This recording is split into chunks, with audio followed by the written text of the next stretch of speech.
ॐ वक्रतुण्ड महाकाय सूर्यकोटि संप्रभ निर्विघ्नं कुरु मे देव सर्वकार्येषु सर्वदा। ओम गणपते नमः। श्रोताओं, आप सभी को सकट चौथ व्रत की हार्दिक शुभकामनाएं। भगवान गणपति जी की कृपा आप सभी पर सदा सर्वदा बनी रहे। आप सभी खुश रहें, आप सभी स्वस्थ रहें। इसी मंगल कामना के साथ आज की वीडियो हम आरंभ करते हैं।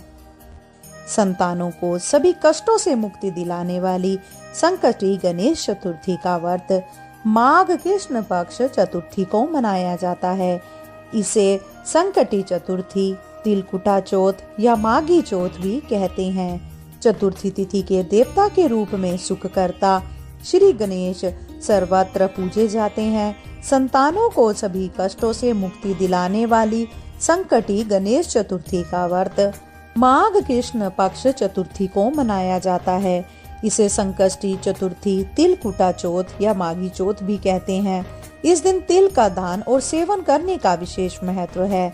धार्मिक ग्रंथों और शास्त्रों के अनुसार इस व्रत और दान से कष्टों का निवारण होता है, सुख समृद्धि बढ़ती है और भगवान गणेश का आशीर्वाद प्राप्त होता है। तिल चौथ के दिन तिल से बने व्यंजन भगवान गणेश को अर्पित किए जाते हैं और बाद में इनका दान किया जाता है।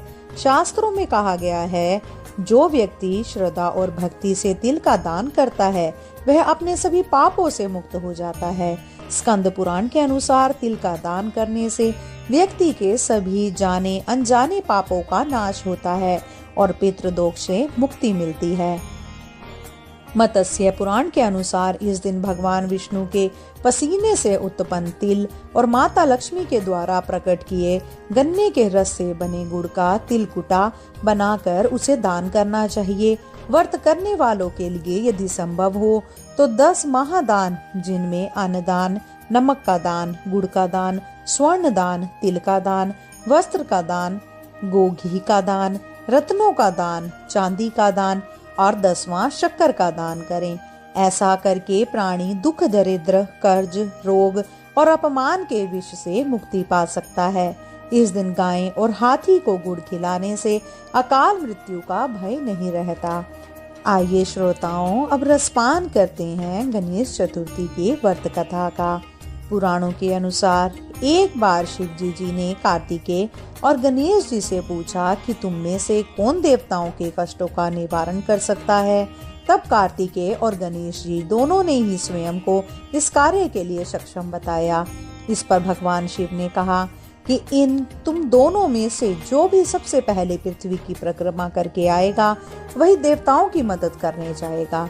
ये वचन सुनते ही कार्तिकेय अपने वाहन मोर पर बैठकर पृथ्वी की परिक्रमा के लिए निकल गए, परंतु गणेश जी विचार मग्न हो गए कि वह चूहे के ऊपर चढ़कर सारी पृथ्वी की परिक्रमा करेंगे तो इस कार्य में उन्हें बहुत समय लग जाएगा।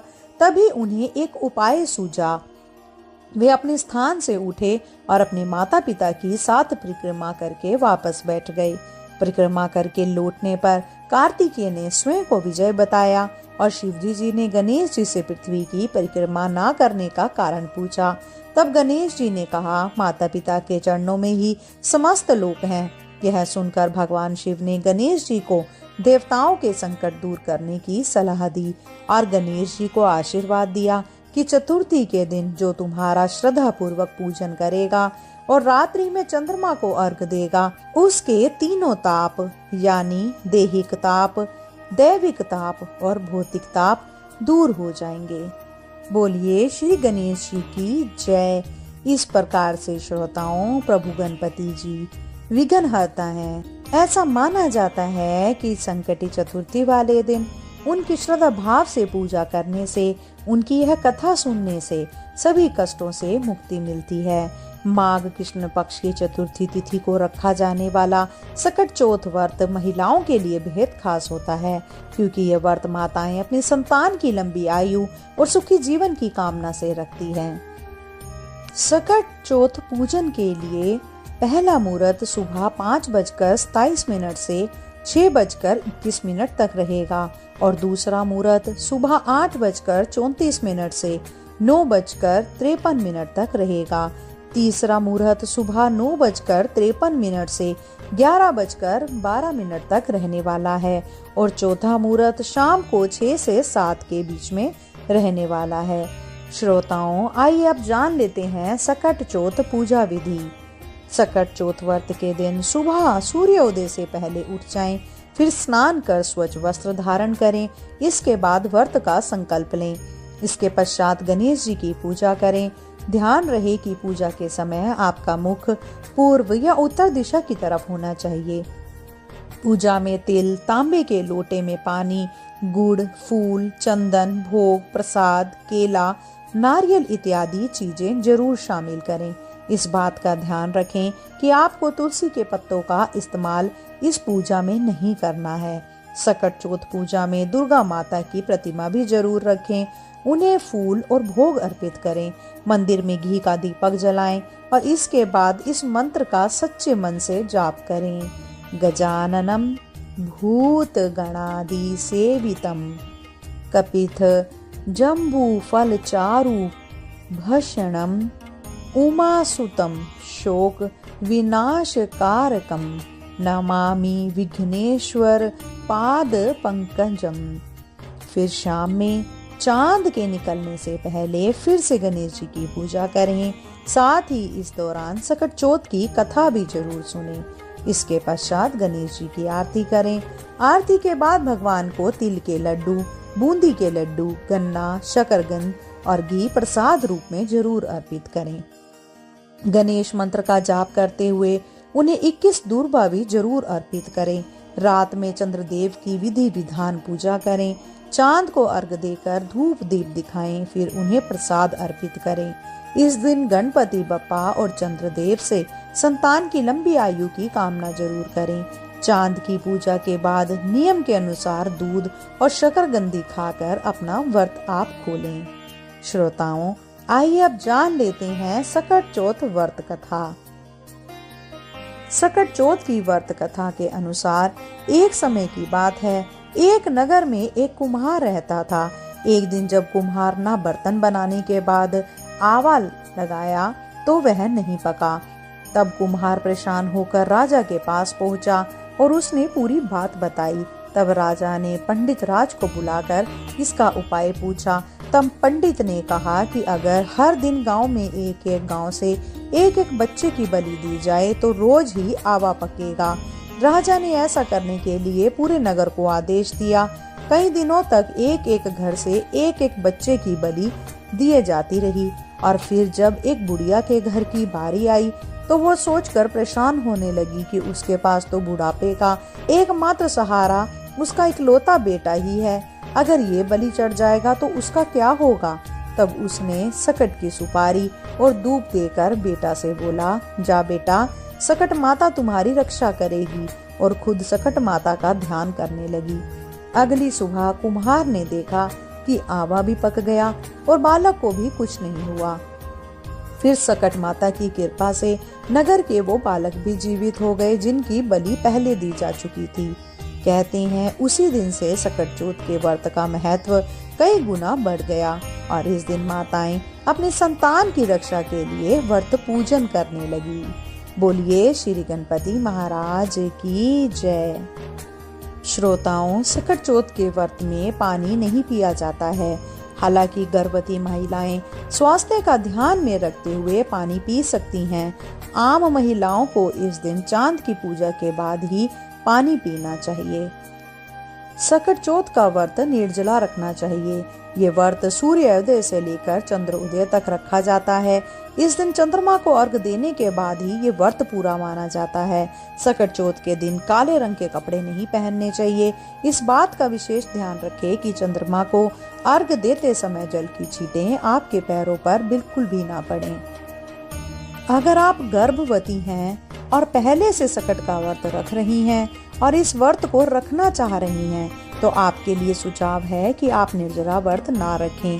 पूरे दिन कुछ ना कुछ फलाहारी भोजन करती रहें जिससे शरीर में कमजोरी ना आए। इसके अलावा व्रत रखने से पहले अपने डॉक्टर से भी आप सलाह ले सकती हैं। सकट चौथ के दिन चांद को दूध से अर्घ अर्पित किया जाता है। इसके बाद चांद देवता को धूप दिखाई जाती है, फिर उन्हें भोग लगाया जाता है। यदि सकट चौथ पर बादल लगने की वजह से चंद्रमा ना दिखाई दे तो आप चंद्रोदय के समय पर घर में ही चांद की पूजा कर सकते हैं। इसके लिए एक चौकी पर लाल कपड़े पर चंद्रदेव की तस्वीर स्थापित करें। तस्वीर पर आप अक्षत, कुमकुम, चंदन आदि चीजें अर्पित करें। सकट पर बनाए गए प्रसाद का भोग लगाएं, फिर अपना व्रत खोल लें। आप चाहें तो भगवान शिव के मस्तक पर लगे चंद्रमा का दर्शन करते हुए भी व्रत को खोल सकते हैं।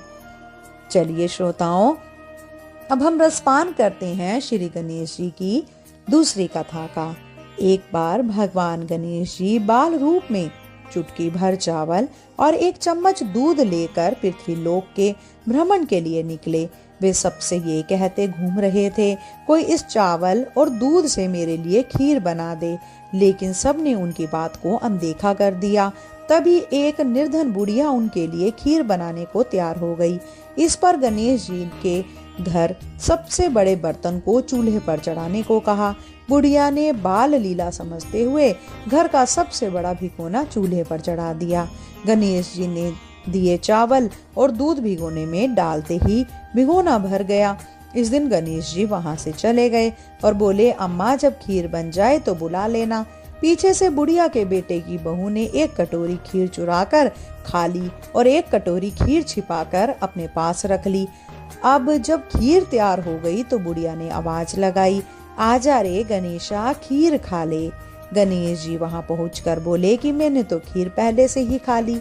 तब बुढ़िया ने पूछा कि उन्होंने खीर कब खाई। तब गणेश जी बोले कि जब आपकी बहू ने खीर खाई तभी मेरा पेट भर गया। बुढ़िया ने इस घटना को सुनने के बाद उनसे माफी मांगी। इसके बाद जब बुढ़िया ने बाकी बची खीर के बारे में पूछा तो गणेश जी ने उसे नगर में बांटने को कहा और जो बचे उसे अपने घर की जमीन में गड्ढा करके दबा दे। अगले दिन जब बुढ़िया उठी तो उसकी झोपड़ी महल में बदल गई और खीर के बर्तन सोने के आभूषण से भरे थे। गणेश जी की कृपा से बुढ़िया का घर धन दौलत से भर गया। बोलिए श्री गणेश भगवान की जय। सकट चौथ के दिन व्रत रखने से बुध ग्रह मजबूत होता है। यह व्रत जीवन में सुख, शांति और समृद्धि प्रदान करता है। संतान की लंबी आयु और उत्तम स्वास्थ्य के लिए भी यह व्रत विशेष महत्व रखता है। इस दिन गणेश जी की पूजा करने से जीवन में आ रही रुकावटें और अड़चन भी दूर होती हैं। सकट चौथ के दिन चंद्रमा का उदय सायंकाल 7:32 पर होगा। इस समय पर चंद्रदेव की पूजा कर उन्हें अर्घ अर्पित किया जाएगा। यह समय व्रत का समापन के लिए शुभ होता है। इस दिन पूरे श्रद्धा और विधि विधान से व्रत रखने से परिवार को भगवान गणेश जी और चंद्रदेव की कृपा प्राप्त होती है। धार्मिक ग्रंथों में सकट चौथ व्रत का विशेष महत्व बतलाया गया है। इस दिन भगवान गणेश के साथ सकट माता की भी पूजा करनी चाहिए। माना जाता है कि यह व्रत माता और संतान के संबंधों को मजबूत करता है और संतान को दीर्घायु का आशीर्वाद प्रदान करता है। इस व्रत को रखने से परिवार में समृद्धि आती है और जीवन के कठिन समय में भगवान गणेश का आशीर्वाद प्राप्त होता है। साथ ही चंद्रमा को अर्घ अर्पित करने से चंद्रदेव की भी कृपा प्राप्त होती है, जो मानसिक शांति और समृद्धि का प्रतीक माना जाता है। श्रोताओं, आइए अब रसपान करते हैं सकट चौथ की तीसरी कथा का। सकट का व्रत भगवान गणेश की पूजा को समर्पित होता है। कहा जाता है कि यदि सच्चे भाव से सकट का उपवास रखा जाए तो संतान सुख की प्राप्ति का आशीर्वाद प्राप्त होता है। लेकिन इस दिन सकट व्रत कथा का पाठ करना बेहद जरूरी होता है। इससे उपवास का संपूर्ण फल प्राप्त होता है। सकट के व्रत की कथा को लेकर कहा जाता है, एक साहूकार और एक साहूकारनी थी। वह धर्म पुण्य को नहीं मानते थे, इसके कारण उनका कोई बच्चा नहीं था। एक दिन साहूकारनी पड़ोसी के घर गई। उस दिन सकट चौथ था।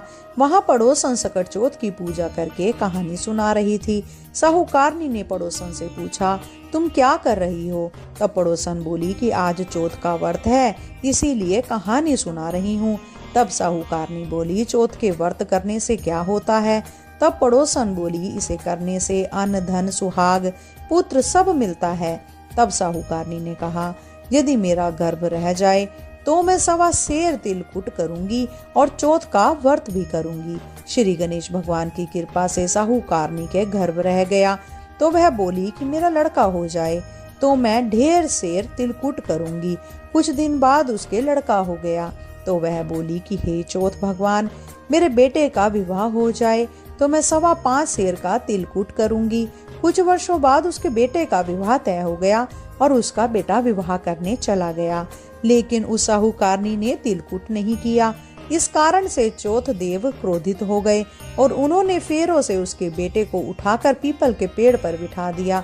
सभी वर को खोजने लगे पर वो नहीं मिला। हताश होकर सारे लोग अपने अपने घर को लौट गए। इधर जिस लड़की से साहूकारनी के लड़के का विवाह होना वाला था, वह अपनी सहेलियों के साथ गणगौर पूजने के लिए जंगल में दूब लेने गई। तभी रास्ते में पीपल के पेड़ से आवाज आई, ओ मेरी अर्ध ब्याही। यह बात सुनकर जब लड़की घर आई, उसके बाद वह धीरे धीरे सूख कर काटा होने लगी। एक दिन लड़की की माँ ने कहा, मैं तुम्हें अच्छा खिलाती हूँ, अच्छा पहनाती हूँ, फिर भी तू सूखती जा रही है, ऐसा क्यों? जब लड़की अपनी माँ से बोली कि वह जब भी दूब लेने जंगल जाती है तो पीपल के पेड़ से एक आदमी बोलता है कि ओ मेरी अर्धब्याही, उसने मेहंदी लगा रखी है और सेहरा भी बांध रखा है। तब उसकी माँ ने पीपल के पेड़ के पास जाकर देखा तो वह उसका जमाई ही है। तब उसकी माँ ने जमाई से कहा, यहाँ क्यों बैठे हो? मेरी बेटी तो अर्धब्याही कर दी और अब क्या लोगे? साहूकारनी का बेटा बोला, मेरी माँ ने चौथ का तिलकुट बोला था लेकिन नहीं किया, इसीलिए चौथ माता ने नाराज होकर यहाँ बिठा दिया। यह सुनकर उस लड़की की माँ साहूकारनी के घर गई और उससे पूछा कि तुमने सकट चौथ का कुछ बोला है क्या? तब साहूकारनी बोली, तिलकुट बोला था। उसके बाद साहूकारनी बोली, मेरा बेटा घर आ जाए तो 2.5 मन का तिलकुट करूंगी। इससे श्री गणेश भगवान प्रसन्न हो गए और उसके बेटे को फेरों में लाकर बिठा दिया। बेटा का विवाह धूमधाम से हुआ। जब साहूकारनी के बेटा और बहू घर आए तब साहूकारनी ने 2.5 मन तिलकुट किया और बोली, हे चौथ देव, आपके आशीर्वाद से मेरे बेटा बहू घर आए हैं, जिससे मैं हमेशा तिलकुट करके व्रत करूंगी। इसके बाद सारे नगरवासियों ने तिलकुट के साथ सकट व्रत करना प्रारंभ कर दिया। हे चौथ माता, जिस तरह साहूकारनी को बहू बेटे से मिलवाया वैसे ही हम सबको मिलवाना। इस कथा को कहने सुनने वाले का भला करना। जय गणपति सद्गुण सदन, कविवर बदन कृपाल, विघ्न हरण मंगल करण, जय जय गिरजा लाल। जय जय जय गणपति गणराजू, मंगल भरण करण शुभ काजू। जय गज बदन सदन सुख दाता, विश्व विनायक बुद्धि विधाता। वक्रतुंड शुचि शुंड सुहावन, तिलक त्रिपुंड भाले मने भावन। राजत मणियुक तन मुरमाला, स्वर्ण मुकुट सिर नयन विशाला। पुस्तक पाणि कुठार त्रिशूल, मोदक भोग सुगंधित फूलम। सुंदर पीतांबर तन साजित, चरण पादुका मुनि मन राजित। धनी शिव सुवन शरणानन भ्राता, गौरी ललन विश्व विख्याता। रिद्धि सिद्धि तव चमर सुधारे, मूषक वाहन सोहत द्वारे। कहो जन्म शुभ कथा तुम्हारी, अति शुचि पावन मंगलकारी। एक समय गिरिराज कुमारी, पुत्र हेतु तप की नह भारी। भयो यज्ञ जब पूर्ण अनुपा, तब पहिचो तुम धरी द्विज रूपा।